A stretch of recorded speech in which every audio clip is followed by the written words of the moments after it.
8 नवंबर 1944, just before India's independence, Madras की सर्दी भरी सुबह में जनरल कॉलिंस रोड पे एक हैंड पुल्ड रिक्शा का सफर अचानक खत्म हो जाता है जब दो मास्क्ड मैन उस रिक्शा को रोकते हैं और उस पर बैठे एक नोटोरियस जर्नलिस्ट सीएन लक्ष्मीकांतन के पेट में बेरहमी से खंजर घोंप के भाग जाते हैं। लेकिन ये कोई साधारण सा केस नहीं था। This was Tamil cinema's biggest and Indian cinema's first ever superstar scandal, a high profile case जिसने तमिल सिनेमा के first ever mega superstar MK Thyagaraja Bhagavathar और उस टाइम के लेजेंडरी कॉमेडियन एनएस कृष्णन को भी जेल की सलाखों के पीछे भेज दिया था। और इस केस की एक खासियत है, जिन पर इल्जाम लगा वो अक्यूज तो पावरफुल थे ही, बट मरने वाला विक्टिम भी कोई दूध का धुला नहीं था। तो साइकोलॉजिकली एज एन ऑडियंस आप लिटरली कंफ्यूज हो जाओगे कौन सही था और कौन नहीं। कोई एक साइड ले ही नहीं पाओगे। कभी अक्यूज पर तरस आएगा तो कभी आप उल्टा विक्टिम पर ही गुस्सा करोगे।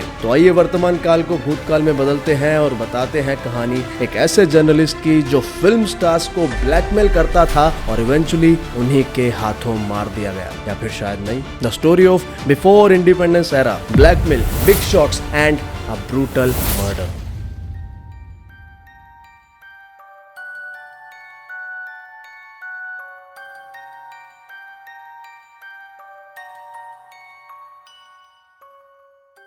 सीएन लक्ष्मीकांतन की कहानी की शुरुआत होती है बिफोर इंडिपेंडेंस, अंग्रेजों के जमाने में, मद्रास हाईकोर्ट के बाहर से, जहां वो एक लीगल टाउट था, यानी कि दलाल बनकर क्लाइंट हंटिंग करता था, केसेस ढूंढता था, ऑफ कोर्स चार पैसा कमाने के लिए। But this was surely an illegal activity. तो ऐसे ही 1932 में उसने 6000 की एक लाइफ इंश्योरेंस पॉलिसी में हेर फेर करके गलती कर दी और पकड़ा गया। तो कोर्ट ने आईपीसी 467, 471 लगाकर उसे 7 साल की रिगरस इम्प्रिजनमेंट सुनाई और भेज दिया गया राजा मुंडरी जेल। वहां से उसने भागने की कोशिश की तो पकड़ा गया और इस बार उसे सीधा भेज दिया गया अंडमान के सेलुलर जेल में। जी हाँ, ये वही जेल है, काला पानी वाली, जहां फ्रीडम फाइटर्स को भी टॉर्चर किया जाता था। तो अंडमान सेलुलर जेल में बाकी की सजा पूरी करने के बाद फाइनली 1939 में उसे रिलीज कर दिया गया। और जब वापस मद्रास आया तो पता चला कि अब वही टाउट दलाल वाली नौकरी करना तो भाई बड़ा मुश्किल है। अब उसकी रेपुटेशन भी खराब हो चुकी थी और उसी के लिए अभी जेल भी काट कर आया था। तो कोई रिस्क ना लेते हुए उसने सोचा एक नया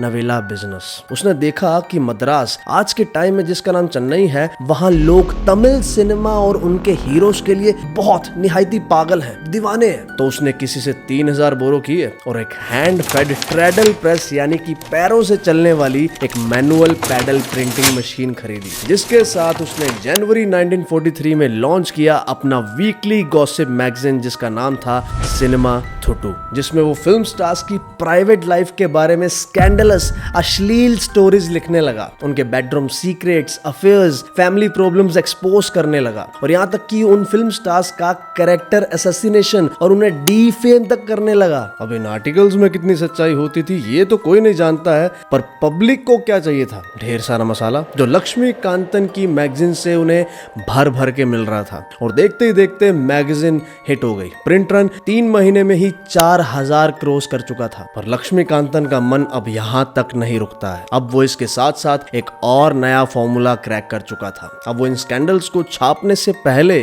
स्टार्स को कॉल करता था और कहता पैसे दे दो वरना तुम्हारी स्टोरी छाप दूंगा, या फिर पहले स्कैंडल स्टोरी छाप देता था, फिर क्लैरिफिकेशन फी यानी कि छपी हुई स्टोरी को अगले आर्टिकल में झुटला दूंगा या क्लैरिफाई कर दूंगा के नाम पर स्टार्स को ब्लैकमेल करता था। और इस तरह से उसने एक illegal but profitable business model तैयार कर लिया था ऑफ ब्लैकमेलिंग एंड एक्सटोर्शन। और यही ब्लैकमेल रैकेट शायद आगे चलकर उसके खुद के मर्डर की वजह बनने वाला था।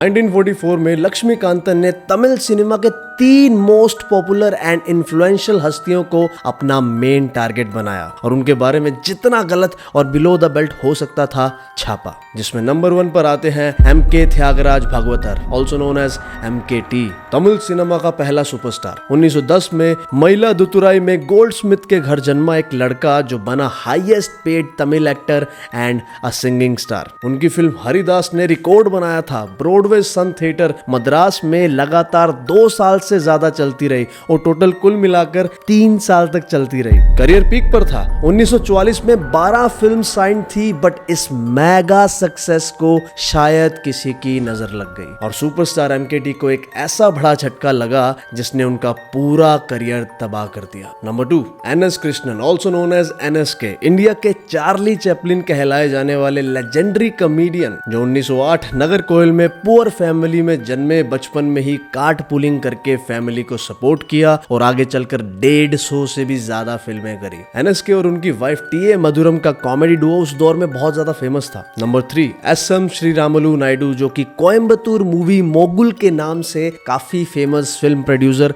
एंड डायरेक्टर थे, जिन्होंने उस दौर में even before independence Tamil, Telugu, Hindi, Malayalam multiple languages में अपने पक्षी राजा स्टूडियो के थ्रू फिल्म्स बनाई। बट फिर इन तीनों की लाइफ में एंट्री हो जाती है लक्ष्मीकांतन की, जो अपनी मैगजीन क्राइम थुटू में उनके खिलाफ इनडायरेक्ट स्कैंडलस स्टोरी छापने लगा, लाइक ए गेसिंग गेम, जिसमें वो बिना कोई डायरेक्ट नाम लिखे सिर्फ उस एक्टर, प्रोड्यूसर या सेलिब्रिटी की स्कैंडल स्टोरी छापता था और जवाब पब्लिक के लिए छोड़ देता था। बट वो गैस इतना ज्यादा ऑब्वियस होता था कि बच्चे को पता चल जाता था कि ये इस एक्टर या प्रोड्यूसर की ही स्टोरी छापी गई है। तो जनवरी 1944 में लक्ष्मीकांतन की छापी गई स्टोरी से तंग आकर इन तीनों ने सुपरस्टार एमकेटी, कॉमेडियन एनएसके और film producer director Sriramulu Naidu governor Arthur O Hope को पेटिशन भेजकर सिनेमा थुटू मैगजीन का लाइसेंस कैंसिल करवा दिया। पर वो लक्ष्मीकांतन था जिद्दी, स्टबन, मीडिया वाला, और आपको तो पता ही है कि मीडिया वाले जब एक बार हाथ धो के पीछे पड़ जाते हैं तो पीछे कहीं हटते हैं। तो सिनेमा थुटू मैगजीन का लाइसेंस खत्म होते ही लक्ष्मीकांतन ने जुलाई 1944 में एक नई वीकली मैगजीन लॉन्च कर दी जिसका नाम था हिंदू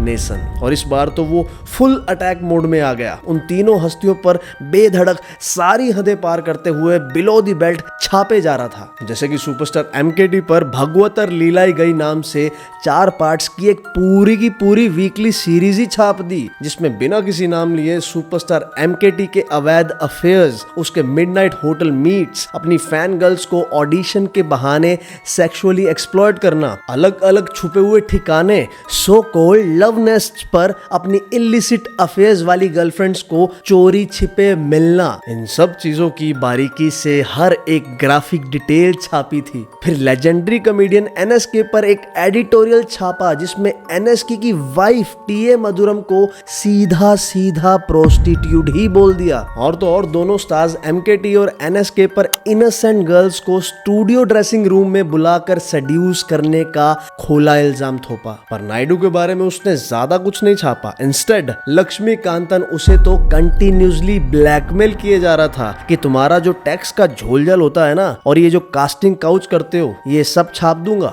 ये कहकर उससे क्लैरिफिकेशन फीस मांगता था। और एक बार तो नायडू ने क्लैरिफिकेशन फी दे भी दी थी, पर उसके बाद भी लक्ष्मीकांतन ब्लैकमेल करने से बाज नहीं आया। 8 नवंबर 1944 सुबह 10 बजे लक्ष्मीकांतन अपने लॉयर फ्रेंड जे नरगुनम से मिलकर वेपरी से पुरासा वेलकम के एक हैंड पुल्ड रिक्शा में अपने घर वेंकटचला मुडली स्ट्रीट जा रहा था। पर उसे क्या पता था कि रास्ते में जनरल कोलिंस रोड पर 2 अटैकर्स उसके लिए घात लगाकर बैठे थे, और जैसे ही रिक्शा जनरल कोलिंस रोड पर पहुंचती है, उन अटैकर्स ने तुरंत रिक्शा को रोका और एक ने फटाफट बिछुआ स्टाइल डैगर, जो कि एक ट्रेडिशनल इंडियन खंजर है, उसे निकाल कर लक्ष्मीकांतन के पेट में घोंप दिया और कैलीज कॉर्नर की तरफ भाग गए। पर लक्ष्मीकांतन जख्मी होकर भी कॉन्शियस रहा और वापस उसी लॉयर जे नरगुनम तक किसी तरह पहुंच गया, और फिर वेपरी पुलिस स्टेशन में कंप्लेंट, एक डाइंग डिक्लेरेशन दर्ज करवाकर जनरल हॉस्पिटल मद्रास में एडमिट हो गया। पर तब तक इंटरनल ब्लीडिंग इतनी ज्यादा बढ़ चुकी थी कि अगले ही दिन 9 नवंबर 1944 सुबह के 4:15 पर किडनी डैमेज और शॉक की वजह से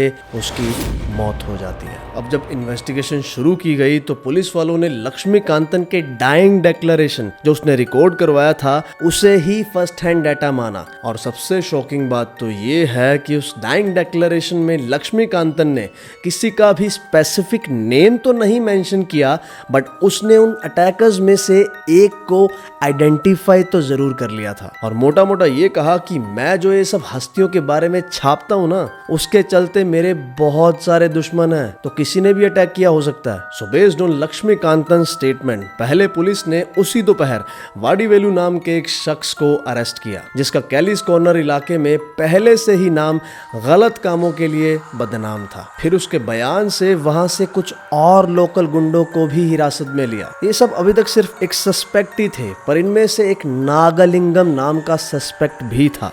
एंड एलिजिडली वाडीवेलु और नागलिंगम ही वो दो अटैकर्स थे जिन्होंने लक्ष्मीकांतन पर अटैक किया था। But nothing was proved. तो पुलिस ने कहा ये तो सुपारी किलिंग है, किसी ने पर्सनल रंजिश निकाली है। और तभी उनका ध्यान जनवरी 1944 में गवर्नर आर्थर होप को भेजे गए एक मेमोरेंडम पर गया, जिसे सुपरस्टार एमकेटी, कॉमेडियन एनएसके और श्री रामुलु नायडू ने लक्ष्मीकांतन के सिनेमा थुटू मैगजीन को बंद करवाने के लिए भेजा था। और इतना ही नहीं, अरेस्ट किए गए कुछ सस्पेक्ट्स में से एक दो सस्पेक्ट्स जैसे कि जे जयानंदम और आर कमलनाथन स्टेट विटनेस बनने के लिए तैयार हो गए और ऐसी स्टेटमेंट्स देते हैं जो डायरेक्ट इनडायरेक्ट इशारा कर रहे थे वही तीन फेमस हस्तियों पर। तो 28 नवंबर 1944 को जब एमकेटी कोयम्बतूर स्टूडियोज में उदयनन वसैवतम फिल्म की शूटिंग कर रहे थे, वहीं से ही उन्हें अरेस्ट कर लिया गया। 1 जन 1945 को कॉमेडियन एनएसके और फिर 3 जन 1945 को नायडू को भी अरेस्ट कर लिया जाता है।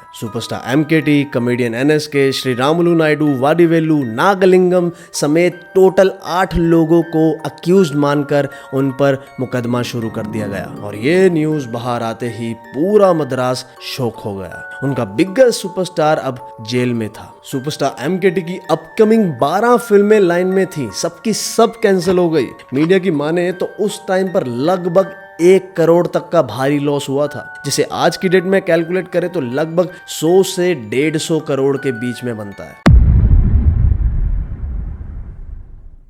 मद्रास हाईकोर्ट के ज्यूरी ट्रायल्स में 3 मई 1945 को प्रोड्यूसर डायरेक्टर श्री रामुलु नायडू को और एक और अक्यूज्ड को बाइज्जत बरी कर दिया गया। पर सुपरस्टार एमकेटी और कॉमेडियन एनएसके समेत बाकी 4 अक्यूज्ड को मर्डर के चार्ज में उम्र कैद की सजा सुनाई गई और मद्रास सेंट्रल जेल में भेज दिया गया और बाद में अंडमान आइलैंड की जेल में भी ट्रांसफर कर दिया गया था। वहीं जब मद्रास हाईकोर्ट को इस फैसले के खिलाफ अपील की गई तो 29 अक्टूबर 1945 को जज ने अपील खारिज करते हुए इन दोनों हस्तियों के लिए उम्र कैद की सजा बरकरार रखी। और 25 फरवरी 1947 में ये केस चला जाता है judicial committee of the privy council London में, जिसे आप उस टाइम के ब्रिटिश इंडिया का सुप्रीम कोर्ट भी कह सकते हो, जिन्होंने दोनों अक्यूज्ड एमकेटी और एनएसके को करप्ट एविडेंस और मिसकैरेज ऑफ जस्टिस के चलते उन पर लगे आरोप को खारिज कर दिया और मद्रास हाईकोर्ट को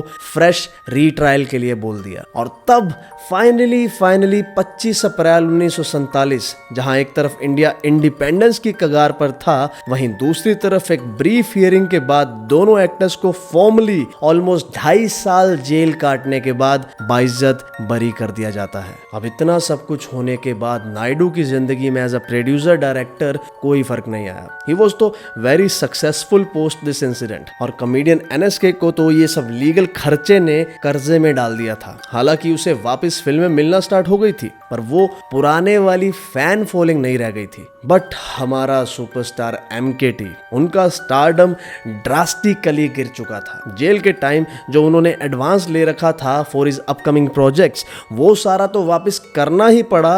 और जेल से निकलने के बाद भी उनकी फिल्में पहले जैसी परफॉर्म नहीं कर पाई। या तो एवरेज साबित हो रही थी या तो लॉस में जा रही थी, क्योंकि तब तक नए हीरोज ने भी उनकी जगह ले ली थी। ऊपर से लीगल खर्चों ने उन्हें फाइनेंशियली ब्रोक कर दिया था। From highest paid superstar to almost forgotten legend he had become. But सवाल ये बचता है कि who was the real killer? Real killers कभी नहीं पकड़े गए। Police eventually close the file without identifying actual murderers और केस अनसॉल्व्ड रह गया। पर मल्टीपल थ्योरीज तो आज भी मार्केट में सर्कुलेट होती रहती हैं कि किसी लेसर नॉन फिल्म वर्कर ने रिवेंज लिया है, अंडरवर्ल्ड इन्वॉल्वमेंट था, या फिर they were some other victims of Lakshmikanthan's wider blackmail network. पर जो भी हो, आज ऑलमोस्ट 81 ईयर्स बाद भी till date this case remained unsolved. पर इस लक्ष्मीकांतन मर्डर केस पर जल्द ही एक वेब सीरीज जरूर आने वाली है सोनी लिव पर, टाइटल्ड द मद्रास मर्डर, जिसका अनाउंसमेंट 2022 में ही कर दिया गया था। पावर ऑफ सुपरस्टार्स का तो पता नहीं, बट ये केस हमें पावर ऑफ जर्नलिज्म जरूर दिखाता है कि